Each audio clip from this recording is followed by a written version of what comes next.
Good afternoon, everyone. First is thank you sa mga nag-connect, nag-sign up ng one-to-one. Salamat po sa inyo. At marami na nagkwento sa akin, Pastor, na-connect ko na po, nag-i-invite na po ako. Meron ngang isa daw, sabi niya, Pastor, yung na-connect ko, sabi niya, may nag-connect na sa akin. Kaso pangalawa siya, so doon na siya sa una. At binigyan naman siya ng bagong i-connect. Marami pong salamat continuously saying yes to our call and invitation of God to be connected sa ating discipleship. Next naman po, kailan po ba ito? Kailan na ang sign up natin? Next Sunday. Kaya isang buong linggong yung i-review.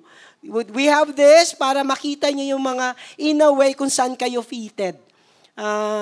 At sabi nga ni Rosie, kahit parang seemingly hindi mo pa alam, pumunta ka dito, yung mga BMTs training. So welcome next week. Sana maraming contribution ng 4 p.m. Sana maraming magsa-sign up sa 4 p.m. And also, baka nakakalimutan nyo, may mga anak kayo na, o kaya pakikilala na sa bahay ay student. Pagdataan nyo doon, bukod sa i-check up sabi ni Rosie ito, meron pa sa kayong pwedeng kunin para invite nyo yung mga estudyante sa bahay, high school, tsaka college. Punta kayo, daan kayo doon, kumuha kayo nito at bigay nyo pang invitasyon. Okay po? At siyempre, may bias. Ang bias, sumisigaw pag kids. Lalo naman ang hangout. Prepare na kayo, ha? Huwag niyo kong papahiya. Mga elite, please. Sa Sabado, dakilang katapatan na, mga elite. Mas malakas pa dyan. Sa Sabado, February 10, dakilang katapatan na. Don't miss to take your registration card dito para may sign up nyo na yung sarili nyo. O kuya, halimbawang sabi dito daw, kapag minsan yung elite wala na po silang telephone number. Ilalagay nyo dito yung person, ng pangalan ng person at saka yung telephone number niya.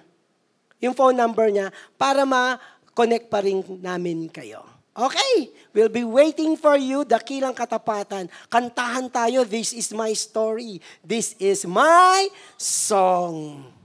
Okay po.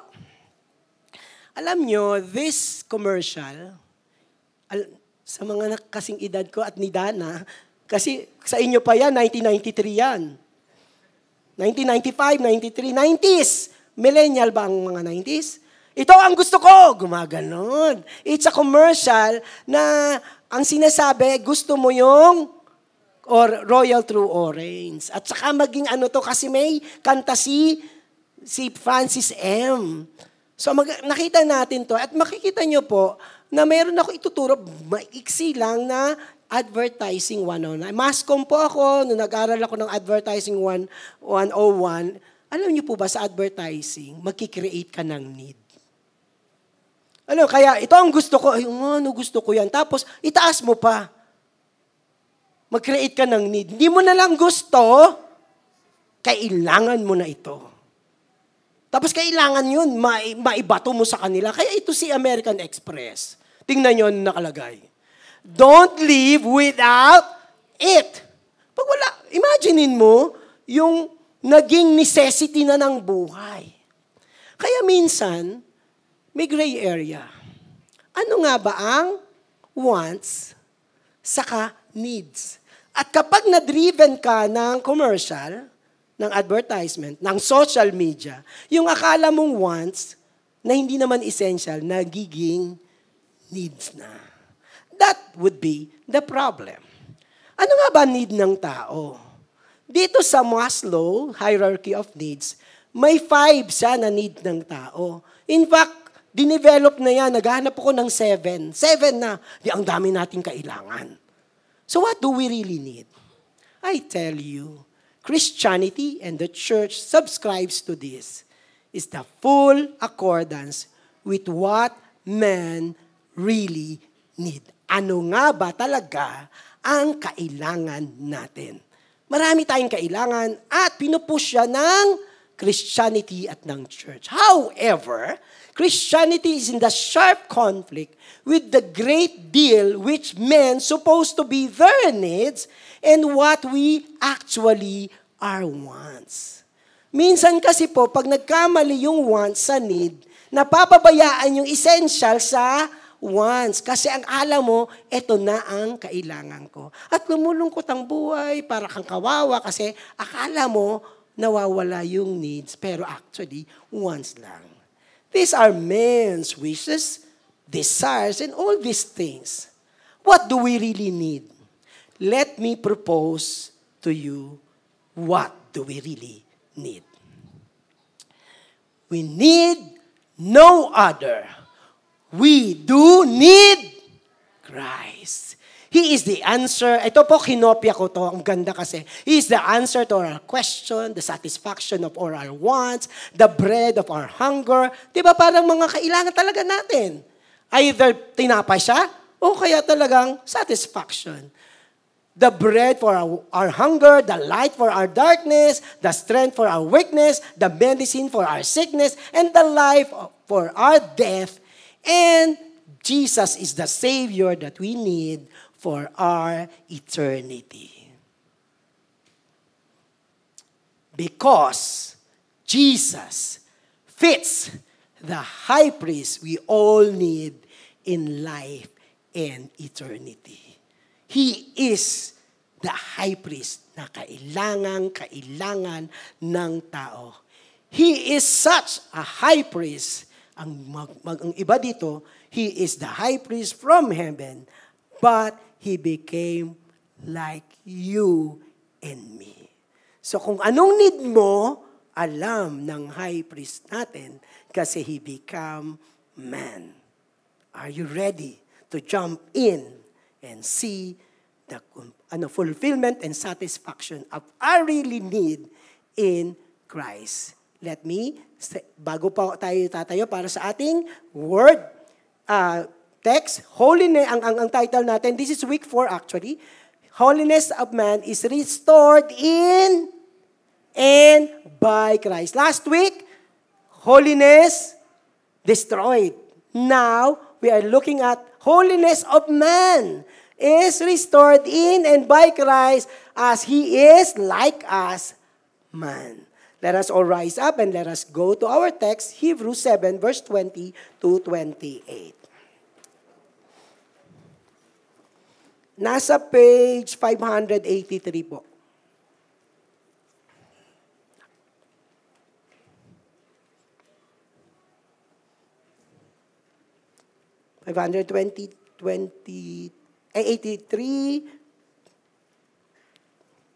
Chapter 7, 20. Are we ready? Same page na po tayo. Let us go and read now. And it was not without an oath,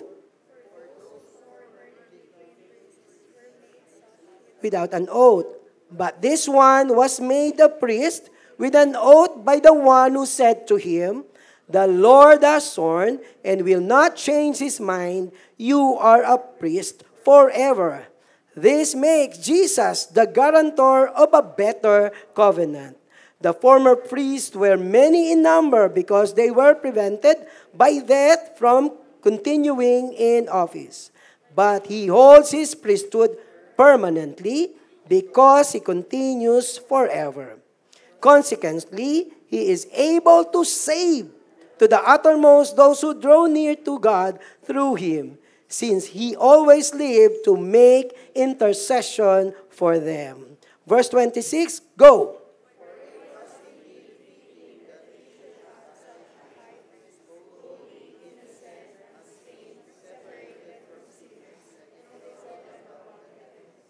He has no need, like those high priests, to offer sacrifices daily for his own sin and then for those of the people, since he did not once for all when he offered himself. For the law appoints men in their weakness as high priests, but the word of the oath which came later than the law, appoints a Son who has been made perfect forever. Thank you so much, God. Even now, Lord, we will be seeing you, Lord, as our high priest. And not just a high priest, you are one of us. Maraming pong salamat sa pangalan ni Jesus. Amen and amen. Alam niyo po, sabi ko na din, nung tinanong ako ni Benz, Tay, ano ba yung in a nutshell ang ituturo mo? Tapos naghadal kami dito with the worship team and all. Ano bang nutshell? I tell you, ang sabi dito, we cannot understand the meaning and truly be grateful of Christ's humanity and purity unless we see in the condition of excellency, perfectness of His sacrifice, especially for our utmost need for life and in eternity. Yun si Kristo nakapako sa krus. Hindi natin fully ma-appreciate yan kapag hindi natin nakita that He is fully man. At hindi natin to ma-appreciate din kapag hindi natin nakita na walang ibang sakripisyo na nararapat para tayo ay maligtas. No other sacrifice is so perfect and excellent than the sacrifice of Jesus, fully man, at the cross. Ito po yung ating journey. Hebrews 7 verse 26 says, For it was indeed fitting that we should have such a high priest, holy, innocent, unstained, separated from sinners, and exalted above the heavens, exalted above them. Hindi ko na-edit. Anyway, tingnan niyo po, pag tingnan po natin yan, sa above and the context in the chapter is, sinasabi rito, si Jesus Christ, katulad ng inaral natin nakaraan, di ba may mga high priest, na nakakatakot pumasok, baka mamatay. Andito pa kayo noon, di ba? Dahil hindi sila cleanse, baka mamatay sila doon. So, at saka once a year lang na po pwede yun magki-cleanse, pero yearly pa rin. So, ibig sabihin, hindi totally nalilinis. Dito pinakita si Jesus Christ against the high priest in the Old Testament, and His blood against the blood of the bull is so much perfect and above. Yun yung sinabi. Pag binalik po natin sa ating verse, at makikita po natin na I am underlying fitting that we should have such a high priest. Alam niyo yung fitted? Naghahanap ka ng empleyado, tapos nag-apply? Ikaw ang hinahanap ko. Jesus Christ, as fully human, fitted the sacrifice. Imagine nyo pag walang nahanap si God. Ano na tayo? So sabi dito, we should have such a high priest. Bakit? Bakit kailangan maging fit siya? Sabi dito sa above verses, consequently, He is able what? To save. So He is able to save. Siya ngayon yung fit. Siya yung fit, He is able to save. Anong sabi? To the uttermost. Those who draw near to God through Him. Bakit may uttermost? Completely. Diba yung sa Leviticus? Paulit-ulit. May daily, may monthly, may festival, mayroong pang Day of Atonement. Pero hindi pa kumpleto. Jesus can say the sacrifice is the uttermost sacrifice. Man, anong need natin? Ang pinag-uusapan natin, man needs a high priest who is able to completely save and cleanse us. And only Jesus fits our utmost need for life and eternity. Ano ngayon ang kailangan ng tao? For life and eternity. Madami tungkol kay Maslow. Pero what's the ultimate need is the need of cleansing and forgiveness. What is our utmost need? That when we die, we are not doomed to destruction, but salvation in eternity. What do we need in this life? Of course, ang dami nating pangarap, ang dami nating faith goals. Baka meron tayong nakakalimutan na ultimate need natin forgiveness of sin. At sino lang ang nakapagbigay niyan? It is but fitting that we have Jesus. Kanina nag-worship tayo dito dahil naramdaman nyo din naman, di ba? We bowed. Alam mo, salamat. Salamat we can come to the Lord. We can come to the holies of holies and experience. Sabi niya, nakakakilig. Tinanong niya, paano nakakakilig yan? Diba? Alam niyo ba yung kanina, kasi nga medyo nag-concert ako kagabi, kaya eto wala. Hindi, kilala niyo naman ako, pumapalaho ako dito, diba? Pero kanina, gusto ko, Lord, kaso siyempre, baka hindi ako makapag-preach.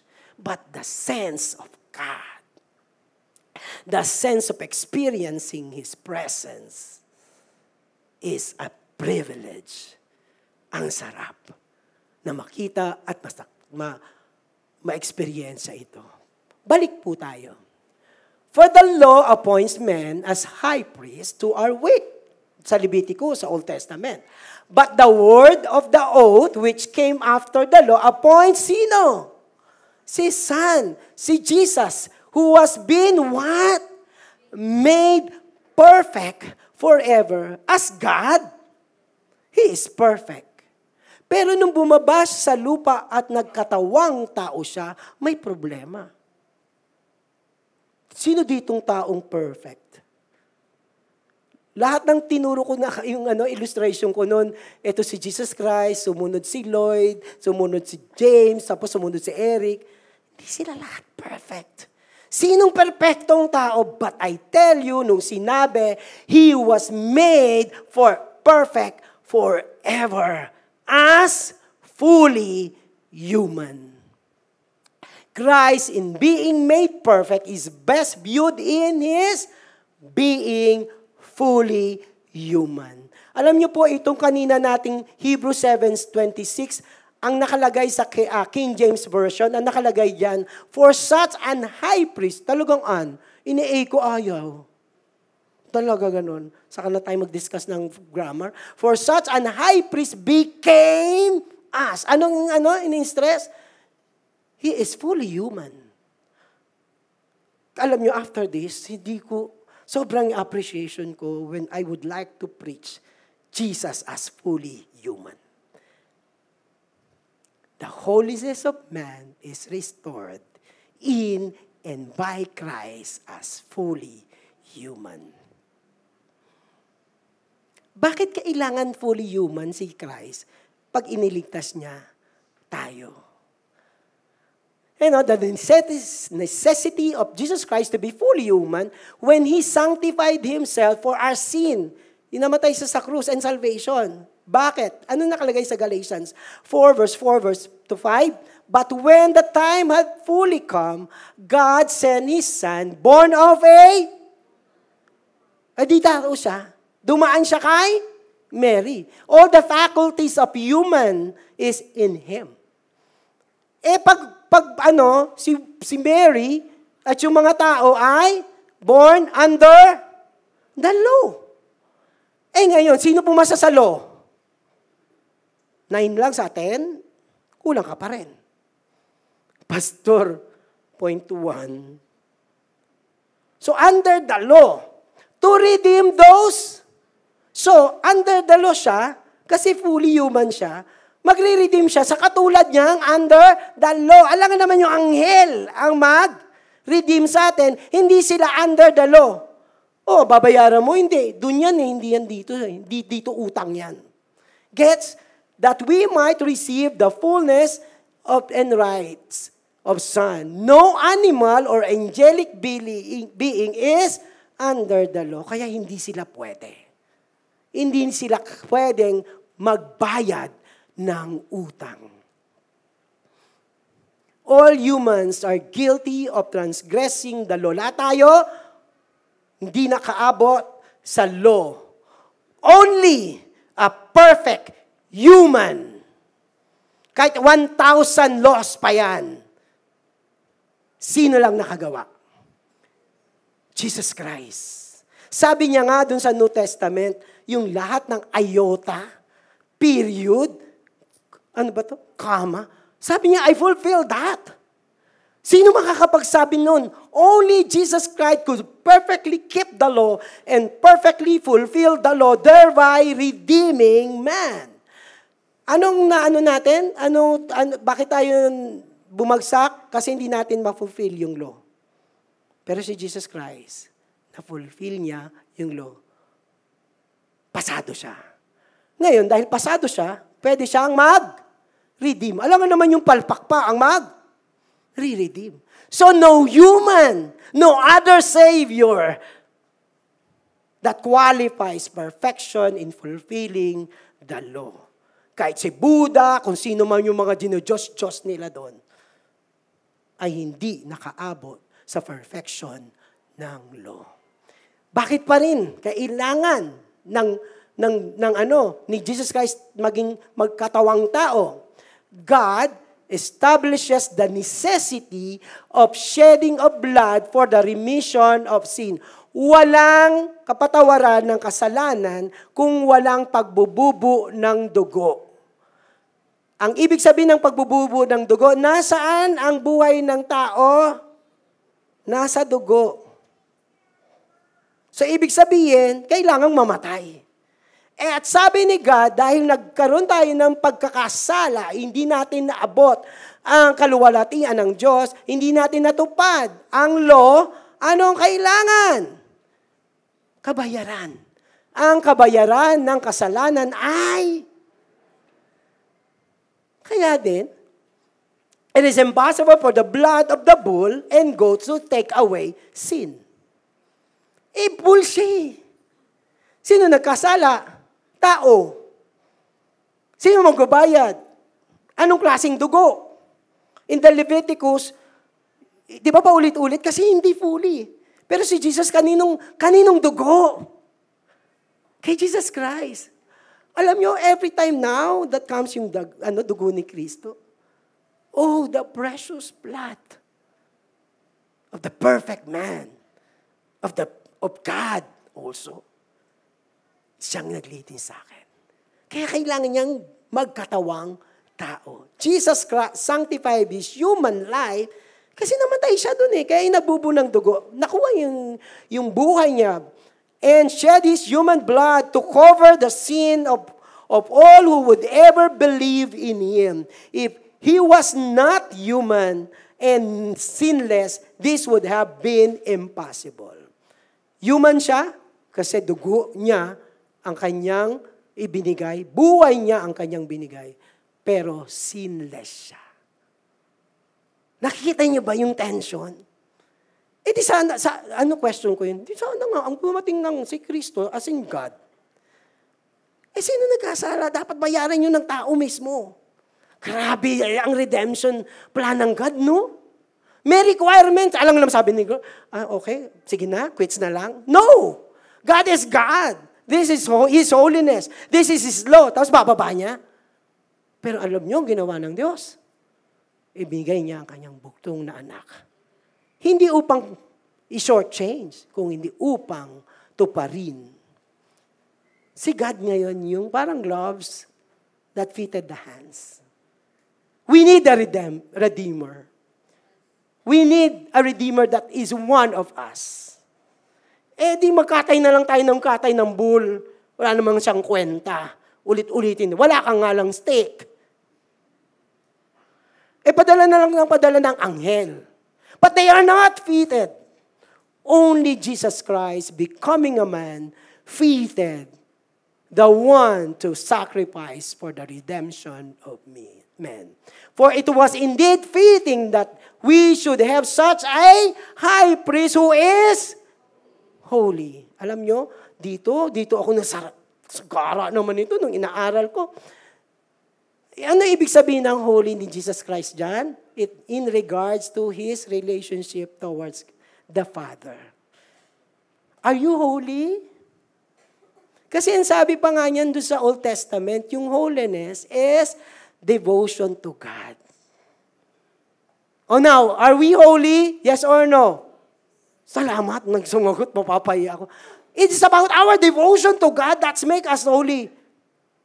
Si God, si Jesus Christ, He is holy. The result of God's love is His self-surrendering love. Ang una nang galing ng pagmamahal ay sa Diyos. He first loved us. Kaya natin siya mahal in response to the grace, yung pag-ibig na binigay natin. And how does Jesus show His devotion to God? I'll just give 2 verses. Father, nandoon siya sa Gethsemane. Sabi niya ganun, Father, if you are willing, take this cup from me, away from me. He is human. Ayaw niya. Bilang human. Pero dahil sa devotion niya kay God, anong sabi niya? Yet not my will, but your will be done. That's devotion to God. As Jesus is teaching us. Our devotion to God is surrendering what is pinaglalaban natin. Pero sabi ni God, akin na yan, anak. Ang ibig sabihin ng devotion, sige na po, Lord. Minsan ang sakit, minsan ang hirap. Pero out of love, you will give. Jesus did the will of God, but then that the world may know, sabi ni Jesus Christ sa John 14, I love the Father. Sabi niya, as the Father gave me commandment, paano niya show na siya, mahal niya ang Diyos, at ma-show yan sa buong mundo, even so, I do. Devotion to God is obedience to His command.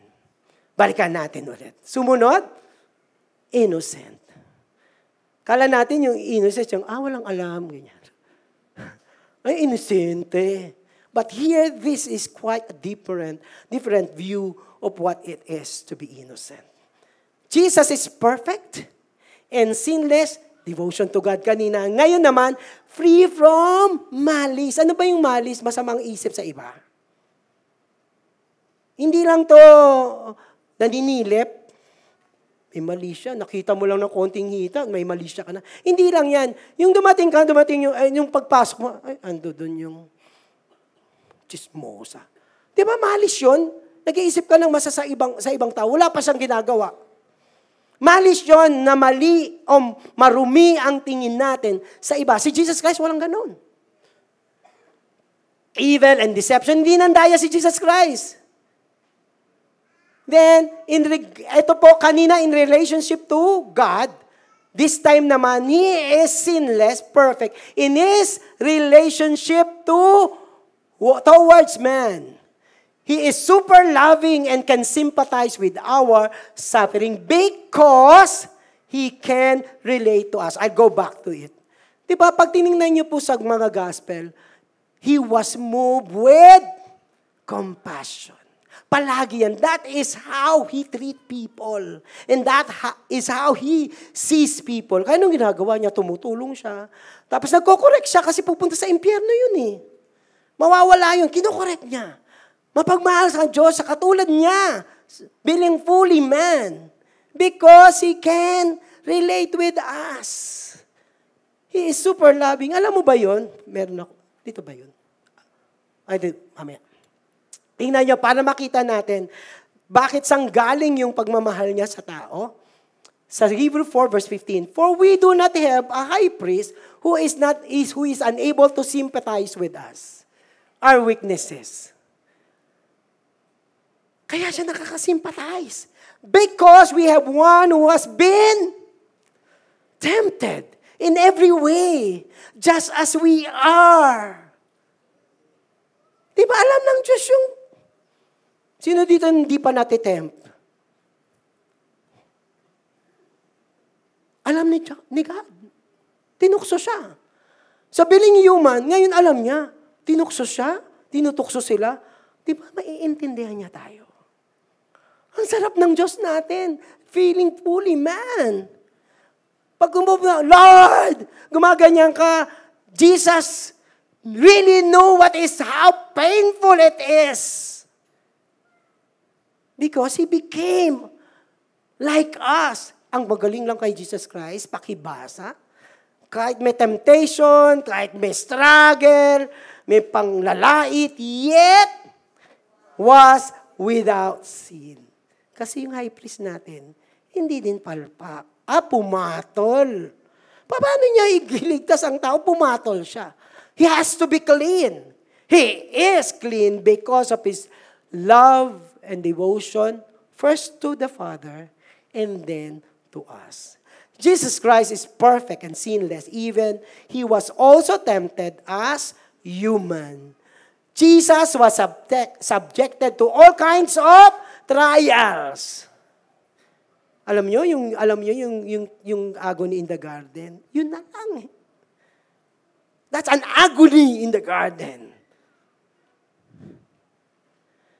Naramdaman niya to the point na yung mga nerve niya doon sa loob, interior, yung physical medicine, bumibigay. Kaya namawis siya ng dugo. Naalala ko to yung nanay ng ka-office mate ko, pag tumataas ang BP, alam mo kung saan yung dugo? Sa luha, at saka yung kanyang nipple, nilalabasan ng dugo. Because of all the tension. Jesus was experiencing that during the Garden of Gethsemane agony. Ganon katindi. Ganun ka na ba? Di ba tumataas ang BP natin? Na-stress tayo, ang sakit sa ulo.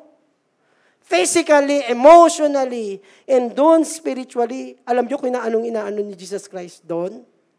Naku, pag nandun ako sa baryo, dahil sa kasalanan ng tao, hindi mo na ako titingnan. They have a perfect relationship. And yet, when He was at the cross, nagkaroon ng tension yung relationship ni Son sa Father. That is His agony. Ang hirap. Meron ba dito mga magulang? Kami nga mag-dorm lang yung anak ko.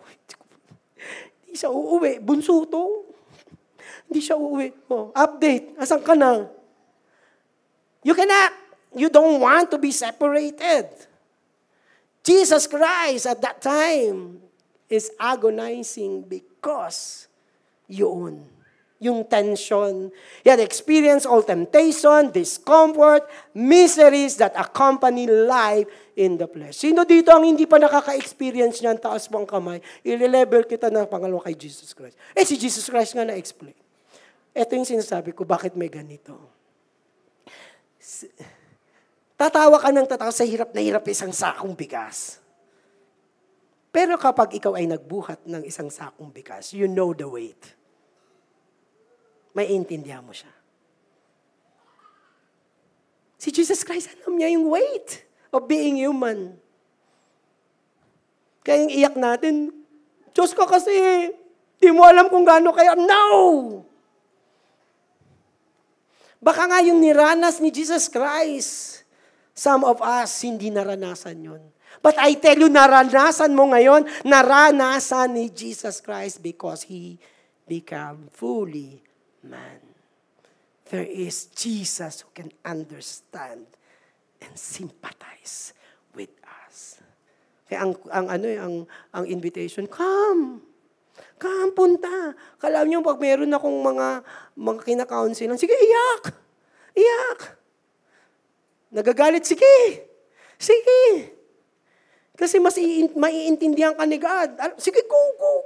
Pumunta kayo sa Psalms. Ang daming inaing doon ni David, Bakit pinasulat ni God? Inspired pa. Sabi ni David sa drama ni Drake. sa agony niya, sabi niya, para akong ang buto ko ay pinulbos. Sa sobrang hirap, pinulbos. Napulbos ka na ba? May Diyos, may Kristo na nakakaunawa ng nararanasan mo ngayon.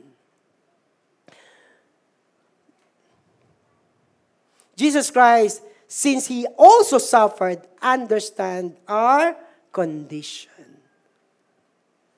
He is the priest that we need to bridge the distance between us, sinful and alienated men from God. Dahil He is one of us, naramdaman niya yung condition natin, alam niya yung hirap natin. Kaya pupunta siya sa Father, akin na to, Di ba, pag isang sosyal, Tapos, i-represent mo naman kaming mahihirap. Si Social, oo. Tapos sabi naman nung politiko, sige, kain tayo kung nakakamay. Diba? Nire-represent ba tayo ng mga yon? Nandadaya lang yun sa boto. Tapos yung isa, ay wag na, makikilala nyo yung isa, nag-traffic. Diba? Pero si Jesus Christ, when He representing us to the Father, He knows. He understands our condition. Sarap, diba? Diba? Ito yung naggagano siya, Lord, talaga pala. Ang bilis lang natin sabihin, He became one of us, He became man, fully man. But dito, nung pumupunta na tayo dito, alam niya, alam na ngayon natin. And we will appreciate our God. Nakalagay, undefiled, separated from sin. He was tempted and yet, hindi siya bumigay. Sabi dito, undefiled, separated from sin. Jesus Christ, the Word became flesh and dwelt among us, among men, and among the world. Pero, absolutely unlike the world. Bumaba siya, nagkatawang tao siya, nakasama tayo sa Kanya, pero yung uri ng klase ng buhay at pag-iisip ng tao, hindi niya ginaya. Ang hirap, no? Alam niyo, set apart tawag natin. Ngayon, nauna na nag-set apart si Jesus Christ. His perfect sinlessness who lived among sinners and yet was ever separated from their sin. Without blemish and without spot. Tingnan nyo yon sa condition ni Jesus Christ na fully man. Look at the tension.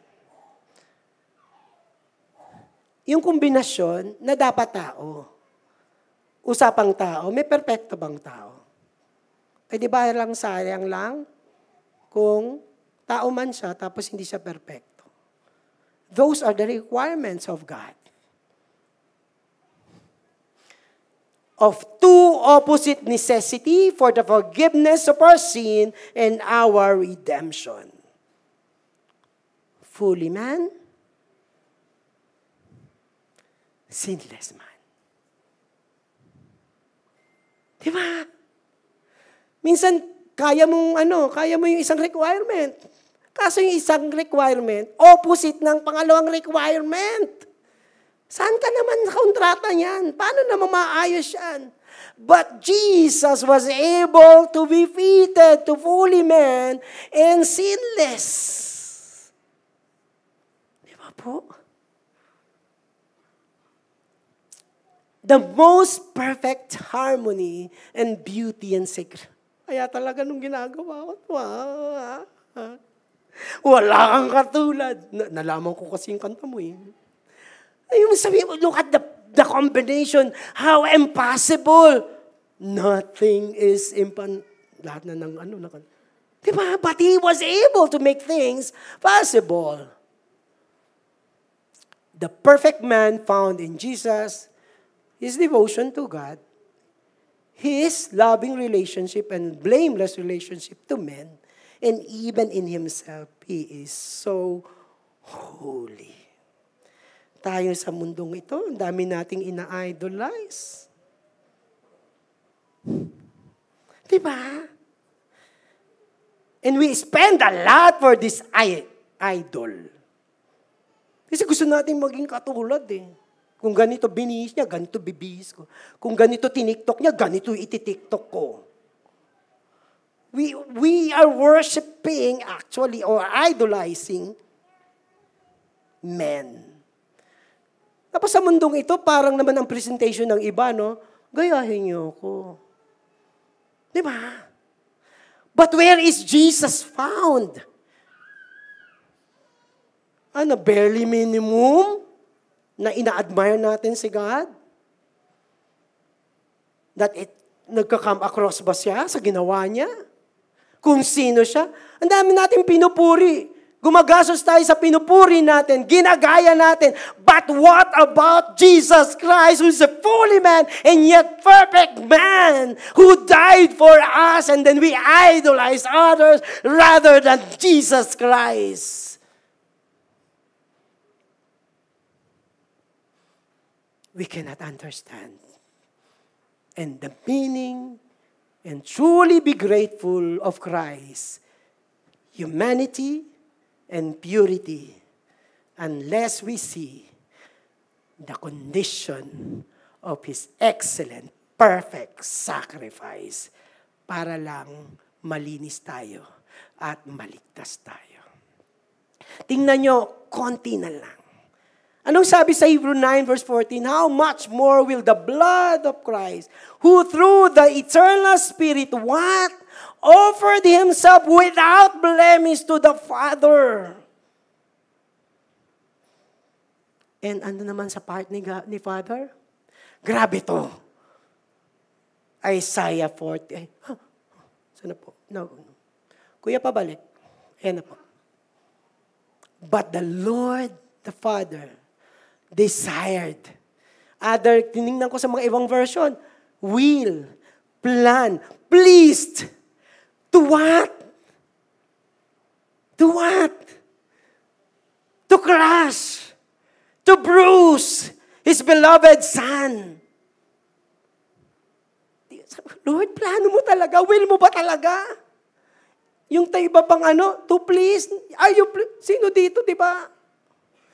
Ayaw mo makanti ang anak mo.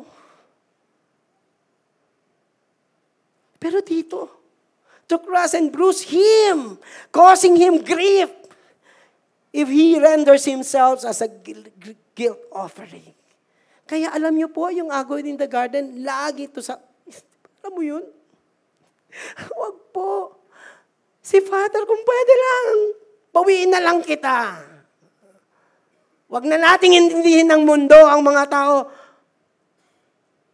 But because of His love, of Jesus' love to us, despite the tension, ibinigay niya pa rin ang kanyang buktong na anak.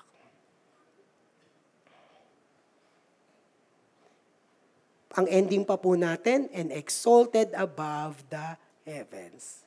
Asan na si Jesus Christ ngayon? Sa kalangitan. Alam niyo po ba yung no limit angere? Yung hahawakan siya, nag-resurrect, huwag mo akong dumihan. Kasi aakyat siya. Yung kanyang dugo, iaalay niya. And now He is sitting in the heavenly places. May representante tayo. Now, exactly this time, minimediate tayo ni God. Nag-i-intercede tayo kay Lord. Diba? Sarap maging Kristiyano. We have Jesus Christ, who knew us, who understand our sufferings, our condition, our pain, our hopelessness, our weakness, our sin. Naiintindihan niya anong tayo nahihirapan, but He is with the Father and interceding for us. Let us come worship Him to the Father through Jesus Christ. Because Jesus Christ fits the high priest we all need in life and in eternity. He is such a high priest that became us. Let's bow our heads. Yung akin, no? Tama ba? Let's bow our heads. And let's fully appreciate Jesus Christ more than ever. Let us just stay in the presence of God, now knowing what He did on the cross and the way before the cross. Bawat patak ng dugo ni Kristo ay para sa kalinisan ng ating kasalanan. Bawat sigaw ni Kristo at agony niya ay sigaw niya para sa agony natin, sa hirap natin. At nung nagsabi siyang, "It is finished," para yun sa lahat ng anumang bagay na tumatali sa atin, na hindi nagbibigay sa atin ng mabuting kalayaan at buhay. Ang sabi ng Diyos, "I fought and I won. It is finished." Are you ready to just worship God? Yung God natin na walang katulad. God natin na forever and ever. Let us all rise and worship and speak in our gratefulness to the Lord and bless our Lord.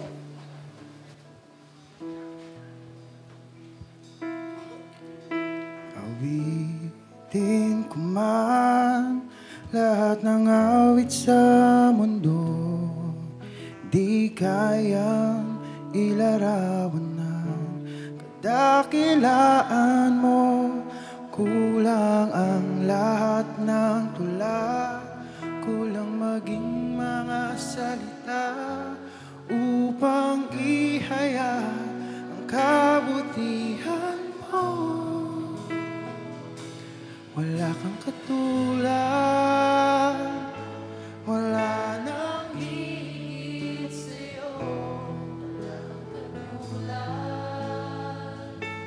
Wala nang papantay sa'yo. Ikaw ang Diyos noon pa man, maging ngayon at kailanman. Sa habang panahon, wala kang katulad.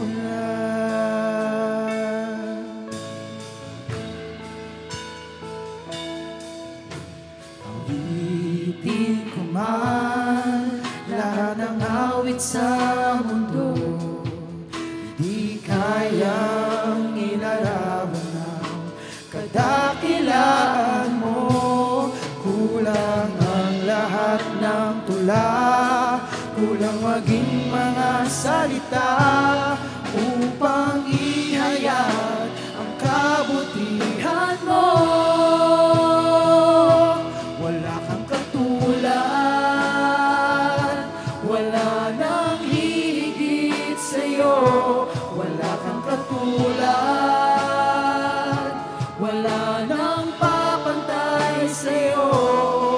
Ikaw ang Diyos noon pa man, maging ngayon at kailanman. Sa habang panahon, wala kang katulad.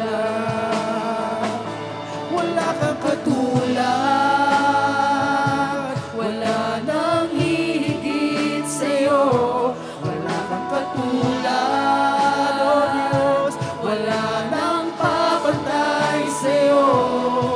Ikaw ang Diyos noon pa man, maging ngayon at kailanman.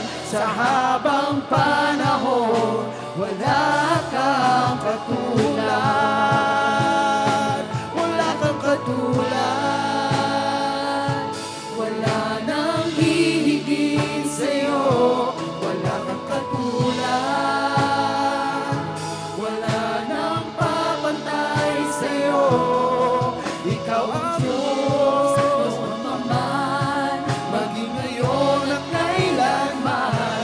Sa habang panahon, sa habang panahon, sa habang panahon, sa habang panahon, sa habang panahon, wala kang katulad.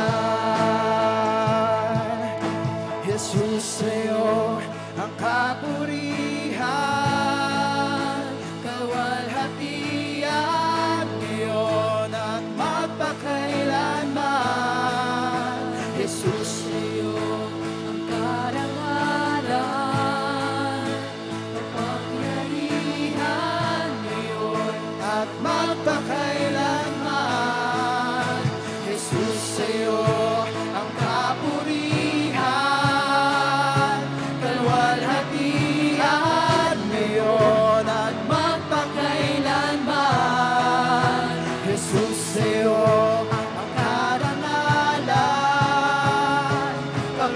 kapangyarihan ngayon at magpakailanman. Pupurihin ka sa awit, itataas ang aking tinig, itatanghal sa buhay ko'y tanging ikaw, O Diyos. Itaas sa kalangitan ang iyong kaluwalhatian, kadakilaan mo'y di mapapantayan. Pupurihin ka sa awit, itataas ang aking tinig, itatanghal sa buhay ko'y tanging ikaw, O Diyos. Itaas sa kalangitan ang iyong kaluwalhatian, kadakilaan mo'y di mapapantayan. Wala kang katulad, wala nang hihigit sa'yo. Wala nang kapantay sa'yo. Ikaw ang Diyos noon pa man, maging ngayon at kailanman, sa habang panahon, sa habang panahon, sa habang panahon, sa habang panahon, sa habang panahon, wala kang katulad. Can we again sing the last lines? And this time, kinukumit natin na sa buhay natin, wala nang iba kung hindi ang ating Panginoon.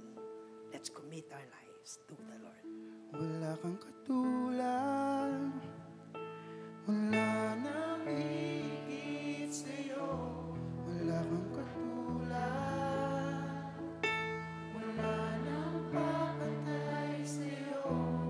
Ikaw ang Diyos noon pa man, maging ngayon at kailanman, sa habang panahon, wala kang Victory Make Kawayan, minsan pa po. wala kang katulad, wala nang hihigit Yes, Lord. sa'yo. Wala kang katulad, Yes, God. wala nang papantay sa'yo. Ikaw ang Diyos noon pa man, maging ngayon at kailanman, sa habang panahon, wala kang katulad. Father, this is us. This is our individually and as a family and as a church. We commit our lives to you. Lord, pinupuri ka namin. And again, standing here kaming lahat, wala na bang ibang Diyos? Wala nang ibang Diyos. Ikaw ang aming nangungunat at tanging kailangan. Marami pong salamat sa pangalan ni Jesus. Amen and